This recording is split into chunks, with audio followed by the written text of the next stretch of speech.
नमस्कार दोस्तों। आज की कहानी एक नैतिक कहानी है, मंथरा। उस दिन मानसी कैंटीन में एक महिला को देखकर चौंक गई।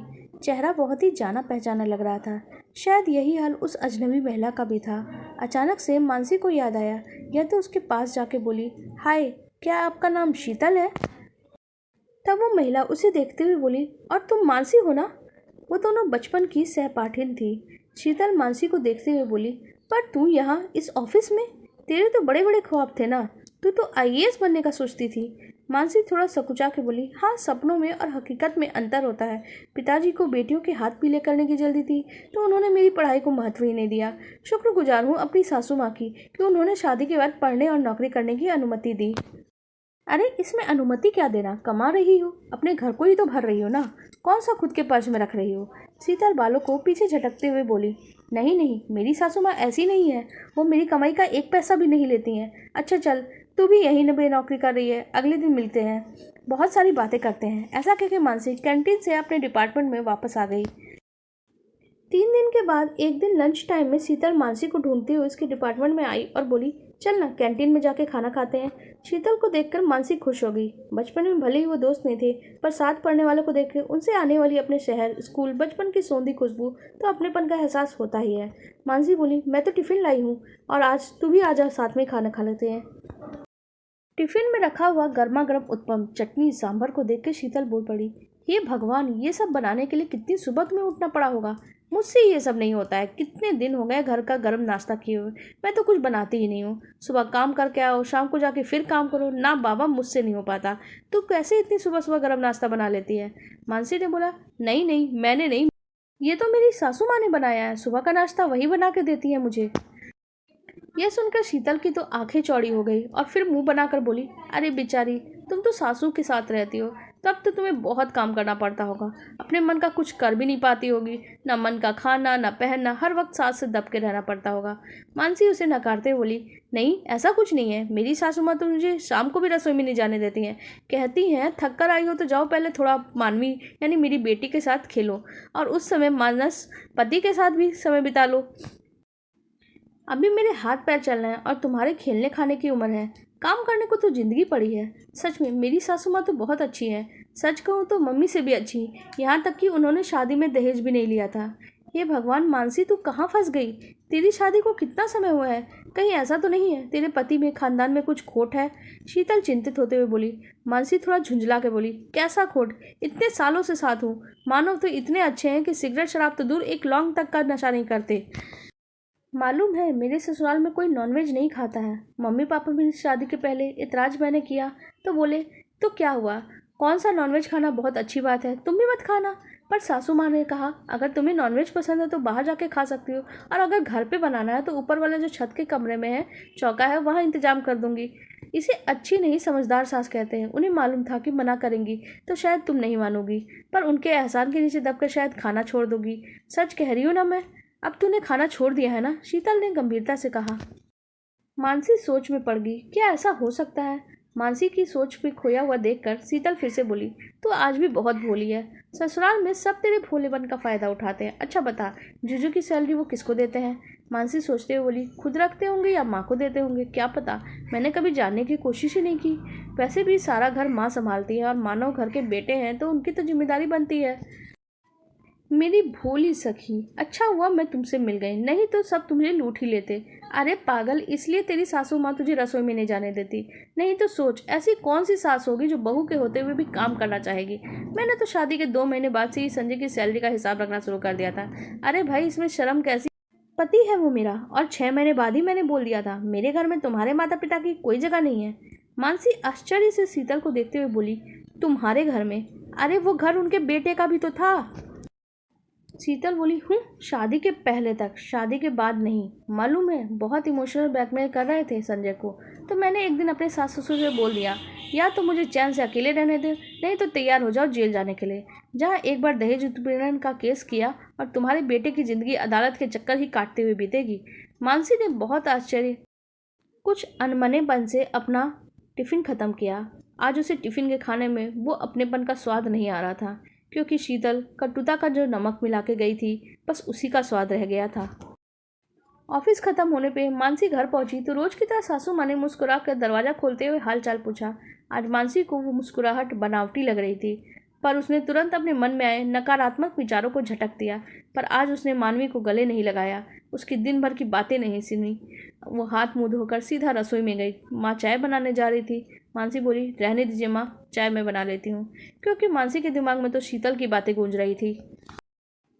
एक ही ऑफिस में होने के कारण शीतल अक्सर मानसी से मिलती और हमेशा ससुराल वाले के बारे में उल्टी सीधी बातें कर मानसी के मन को उसके खिलाफ भरने की कोशिश करती, जिसमें वो सफल भी हो रही थी। अब मानसी भी सोचने लगी थी कि हाँ, साथ में रहने पे कितना मुश्किल है। सारा पैसा खर्च हो जाता है सासू माँ पे, उनकी दवाइयों पे, रिश्तेदारों पे, और ना जाने अनजाने मानसी की आंखों में एक छोटा सा ख्वाब पलने लगा था, एक छोटे से घर का, जहाँ पे सिर्फ मानसी, मानव और मानवी होंगे और कोई नहीं।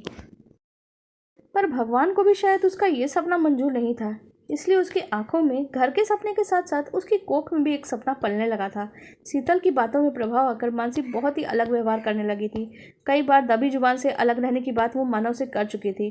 मानव उसे प्यार से समझाता, पर सबका प्यार उसे अब दिखावा लगने लगा था। उसमें सबके व्यवहार के परिवर्तन उसे महसूस हो रहे थे। सबको लगता कि वो चिड़चिड़ा, या फिर उसका चिड़चिड़ापन उसकी गर्भावस्था के कारण हो रहा है। एक दिन मानव की माँ मानव से बोली, देख उसका ऑफिस है, उसे छुट्टी नहीं मिल सकती, नहीं तो उसे मन बदलने के लिए मैं मायके भेज देती। मानव बोला, हाँ माँ, आप ठीक कह रही हो, वो बहुत चिड़चिड़ी हो गई है, मैं उसके ऑफिस में बात करूँ क्या? नहीं बेटा, ये निर्णय तो उसको ही लेने दो। अगर वो अभी छुट्टी ले लेगी तो बाद में ऐसा करते हैं, उसके मम्मी पापा या बहन को कुछ देने के लिए यहाँ बुला लेते हैं, शायद उसे अच्छा लगने लगे। हाँ माँ, ये भी ठीक रहेगा, मैं अभी मम्मी जी से बात कर लेता हूँ। कुछ दिन बाद मानसी के मम्मी पापा तो नहीं आए, पर उसकी छोटी बहन तापसी आ गई। अब दोनों बहन आपस में गप्पे लड़ाती, कभी कभी सासू माँ उनके ठहाकों में सम्मिलित हो जाती। एक दिन तापसी बोली, मानना पड़ेगा दीदी, तुम बहुत भाग्यशाली हो जो इतनी अच्छी सासू माँ मिली है। मानसी मुंह बना के बोली, तू भी ना इनके बहकावे में आ गई, ये कोई अच्छी बच्ची नहीं है, सब नाटक है, बेटे को काबू में रखने के लिए, इसीलिए तो ये दहेज नहीं लिया, बहू ताकि एहसान के तले दब के रहे। इतना कह के मानसी तो वहाँ से हट गई, पर तापसी सोचने लगी, इतने सालों में सासू माँ की, ससुराल की, जीजू की इतनी तारीफें करने वाली दीदी को अचानक क्या हो गया? ये सारी बातें जो वो कह रही हैं वो उसकी नहीं लगती। तापसी ने मन में कुछ सोचा। वह छोटी जरूर थी पर बहुत समझदार थी। उसने सोचा, अगर वो अब मानसी को समझाने गई तो मानसी उसे भी अपना दुश्मन समझ लेगी। पहले पता करना पड़ेगा मानसी को ससुराल वालों के खिलाफ भड़का कौन रहा है। रात को जब तीनों मतलब मानसी, तापसी और मानवी सोने जा रहे थे और साली साहिबा आई है तो जीजू तो दूसरे कमरे में ही सोएंगे, तो मानवी की कहानी सुनाने की जिद पर तापसी बोली, चलो आज मैं तुम्हें एक कहानी सुनाती हूँ। फिर मानसी को देखते हुए पूछा, दीदू क्या आपने मानवी को वो धान और सत्तू वाली कहानी सुनाई है जो हमें मासी सुनाती थी? मानसी जोश में बोली, मैंने कोई कहानी नहीं सुनाई, ये तो दादी ने ही कहानी सुना सुना के इसकी आदतें खराब कर रखी हैं। तापसी बहुत कुछ कहना चाहती थी, पर गर्म तवे पे पानी डालने से फ़ायदा नहीं होगा, पहले आग बुझानी होगी। वो मानवी को अपनी तरफ खींचकर बाहों में सपेट कर कहानी सुनाने लगती है। मालूम है गुड़िया, बहुत पहले समय की बात है, तब ना यातायात के तो साधन भी नहीं थे और आज की तरह होटल और दुकान भी नहीं होते थे। लोग पैदल ही चलते थे, क्योंकि घोड़ा जानवर सिर्फ अमीरों के पास होते थे। तो लोग यात्रा पे जाते समय थोड़ा सा खाना और दूर की यात्रा के लिए सत्तू बांध के रख लेते थे। मासी, सत्तू मुझे भी बहुत अच्छा लगता है, दादी गुड़ में घोल के देती हैं, आम के अचार के साथ। मानवी सत्तू की मिठास में खो गई। मासी, सत्तू तो नमक के साथ भी खा सकते हैं और गुड़ के साथ भी, ये बहुत पौष्टिक होता है और बनाना भी आसान होता है ना मासी? तापसी ने मानवी को चुनते हुए कहा, अरे वाह, मेरी गुड़िया तो बड़ी समझदार है। और हाँ, ऐसे ही सफ़र पे दो मुसाफिर एक कुएं पे निकले। एक के पास सत्तू था और दूसरे के पास धान। मासी, धान मतलब जिसको कूट कर चावल निकालते हैं, वही ना? मानवी आंखें बड़ी करते हुए बोली। तापसी बोली, हाँ मेरी गुड़िया। अब मानसी भी करवट बदल के उन लोगों की बातें और कहानी का आनंद लेने लगी। भाई जो भी हो, बचपन की कहानियाँ हर उम्र में अच्छी लगती हैं। तापसी ने कहानी आगे बढ़ाते हुए बोला, जिस राहगीर के पास धान था उसने देखा सामने वाले के पास तो सत्तू है, तो उसने चालाकी कहते हुए कहा, सत्तू लपे टट्टू कब, साना कब खाए, कब चला धान बेचारा, कूटा खाए चला।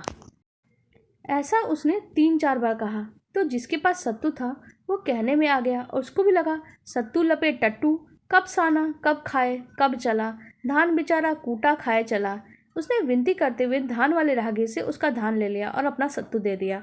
धान वाले ने भी खूब एहसान जताते हुए अपना धान उसके सत्तू के से बदल दिया और अपनी चालाकी पे मुस्कुराते हुए वहाँ से चला गया। थोड़ी दूर जाके उसने सत्तू साना खाया और अपनी मंजिल की ओर चला गया। वहीं धान पकड़े दूसरा राहगीर अभी तक नहीं समझ पाया था कि उसे ये वाला राहगीर ठग के चला गया है। तब मानवी बोली, मासी वो सत्तू वाला राहगीर तो बिल्कुल बुद्धू था क्या? वह धान को कूट कर कब चावल निकालेगा, कब पकाएगा और कब खाएगा? तापसी बोली, बुद्धू तो नहीं था पर बुद्धू ही कहलाएगा अगर कोई ऐसे किसी की बातों में आ जाता है। मानवी बोली, मासी ऐसा नहीं होता है, कोई भी इतना बुद्धू नहीं होता है कि बिना सोचे विचारे किसी की बातों में आ जाए।